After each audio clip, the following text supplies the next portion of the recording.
a kingdom far beyond the blue seas, where the sun seemed to linger a little longer just to admire the view, lived Tsar Berendey. His kingdom was prosperous, his people happy, but his pride and joy was not his crown, nor his treasury. It was his garden. This was no ordinary garden. It was a labyrinth of emerald leaves and fragrant blossoms, and at its very heart stood the jewel of the realm, the golden apple tree. By day, the apples reflected the sun. By night, they glowed with an inner, ethereal light. But peace does not last forever. One morning, the Tsar walked into his garden and gasped. Several apples were missing. The theft continued night after night. The Tsar's heart grew heavy, and his health began to fade. "Who dares rob the king?" he whispered, his eyes losing their spark. His 3 sons vowed to catch the thief. The eldest sat watch, but the rustling of leaves lulled him into a deep slumber. The middle son fared no better, claiming the night was silent while wiping sleep from his eyes. Finally, the youngest, Prince Ivan, took his turn. Ivan was different. He didn't just sit, he walked. He washed his face with the cold morning dew to stay alert. As the clock struck midnight, a sudden warmth flooded the garden. The air shimmered. Descending from the heavens was a creature of pure magic, the Firebird. Its feathers were not merely red, they were living flames, casting a golden glow that turned night into day. As the bird pecked at a golden apple, Ivan lunged. He was fast, but the bird was faster. He grasped its tail, but the creature surged upward, leaving a single glowing feather in his hand. That one feather shone so brightly that it illuminated the entire throne room when Ivan presented it to his father the next morning. "A feather is precious," the Tsar proclaimed, his eyes widening, "but the bird is a miracle. My sons, ride forth. The one who brings me the Firebird shall inherit half my kingdom."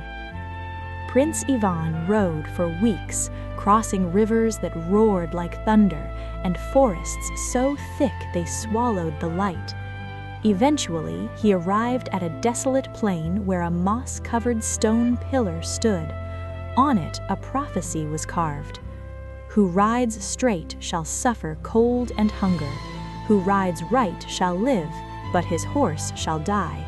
Who rides left shall die, but his horse shall live."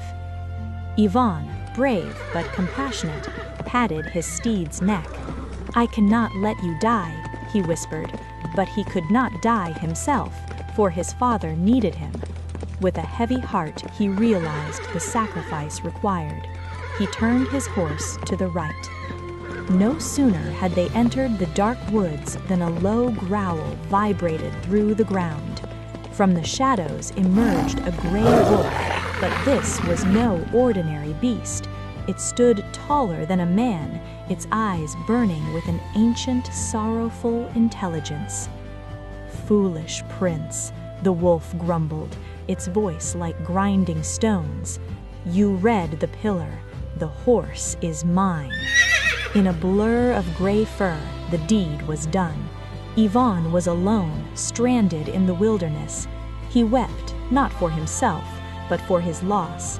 He began to walk, his boots wearing thin. Days passed, until suddenly the gray wolf appeared beside him. "You grieve deeply," the wolf said, his voice softer now. "I took your horse, so I shall be your horse. Climb on my back, Ivan. Hold tight." Ivan hesitated, then mounted the great beast. The wolf leaped, and the world blurred. They didn't run, they flew. Forests passed in seconds, rivers became mere puddles. They were galloping through the clouds. They landed softly outside a fortress made of black stone, surrounded by high walls. "Listen to me," the wolf warned, his eyes locking with Ivan's. "The Firebird is inside. The guards sleep. Go in, take the bird, but do not touch the golden cage. It is trapped with spells. If you touch it, doom follows." Ivan scaled the wall. He found the garden, and there it was, the Firebird, asleep, its light dimmed to a soft ember. It sat in a heavy, magnificent golden cage. Ivan grabbed the bird. It was light as air, but as he turned to leave, he looked at the cage. "It is so beautiful," he thought, "and how will I carry the bird without it?" Forgetting the wolf's warning, his finger grazed the gold. Clang!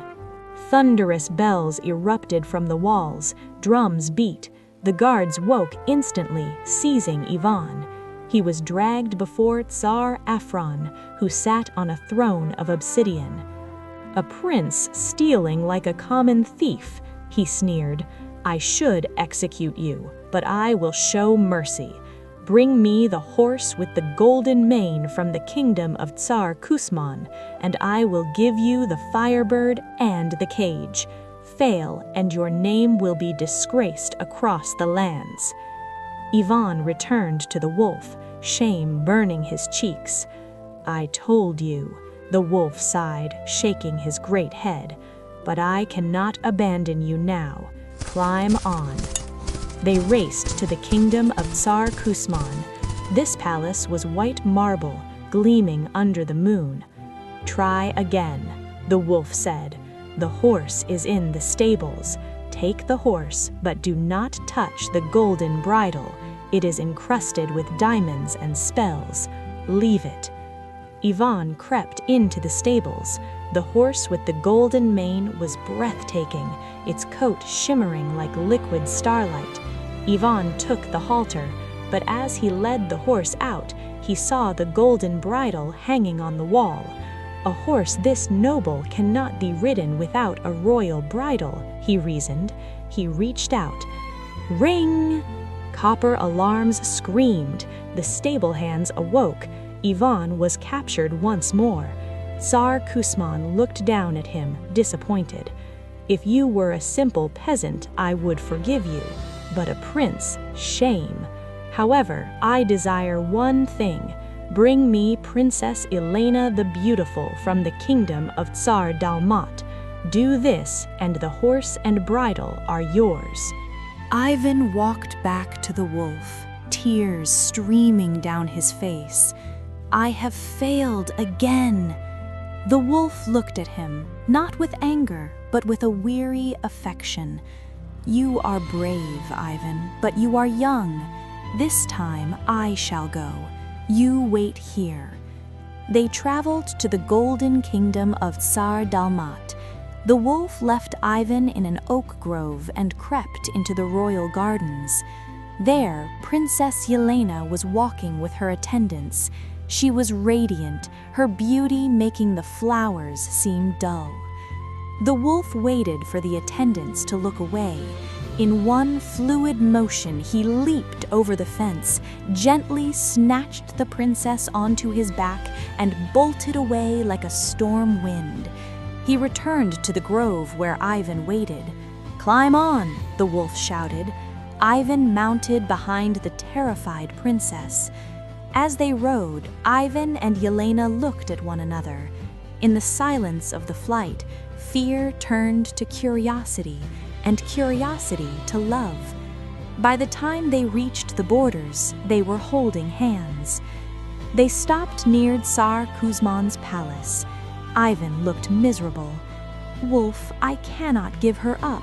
I love her." The wolf grinned, revealing sharp white teeth.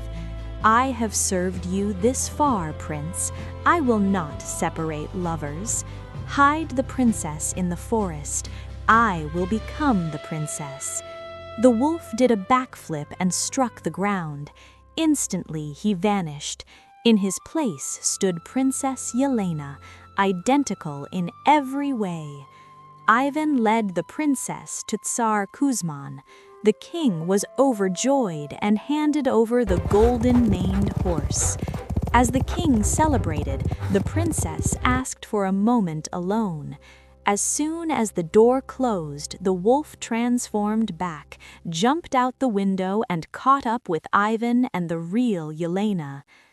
Next, they approached Tsar Afron's kingdom. "I cannot give up this horse," Ivan said, stroking the golden mane. "It is a wonder." "Hide the horse and the princess," the wolf said.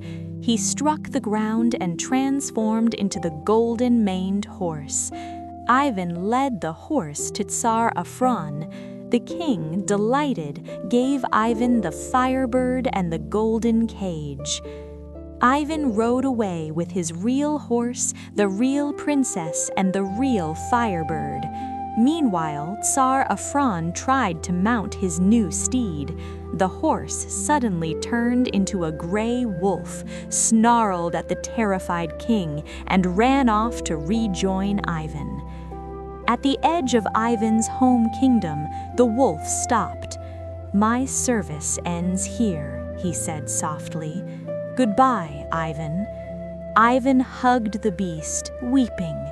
He rode on, exhausted, and set up camp. While he and Yelena slept, his two older brothers rode by. Seeing the prizes, the Firebird, the horse, and the girl, jealousy consumed them. They drew their swords and murdered Ivan in his sleep. They took the treasures and the weeping princess, threatening to kill her if she spoke the truth, and rode to the palace. Ivan's body lay in the field, but the gray wolf, sensing something wrong, returned. He saw his friend lifeless. The wolf caught a mother raven. "Fly to the ends of the earth," the wolf commanded. "Bring me the water of death and the water of life." The raven obeyed. The wolf sprinkled the water of death on Ivan's wounds.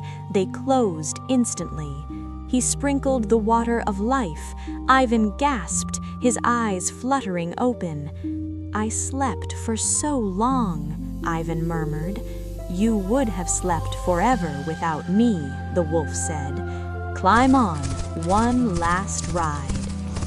Chapter 9: The Return of the King. The wedding feast for the eldest brother and Princess Elena was about to begin. The palace was somber. The princess was in tears. Suddenly, the doors burst open. There stood Prince Ivan. He was alive, glowing with health and fury. Seeing him, the Firebird in the cage burst into a dazzling song. The golden horse whinnied in delight. Princess Elena ran from the altar and embraced him. "This is my true groom," she cried. "Those men are murderers." The truth was revealed. The wicked brothers were banished. Tsar Berendey embraced his son. Ivan married Yelena the Beautiful. They lived long and ruled wisely. And often, on winter nights, a large gray wolf would come to the castle gates, watching over them from the edge of the forest, the guardian of their happiness, forever a friend.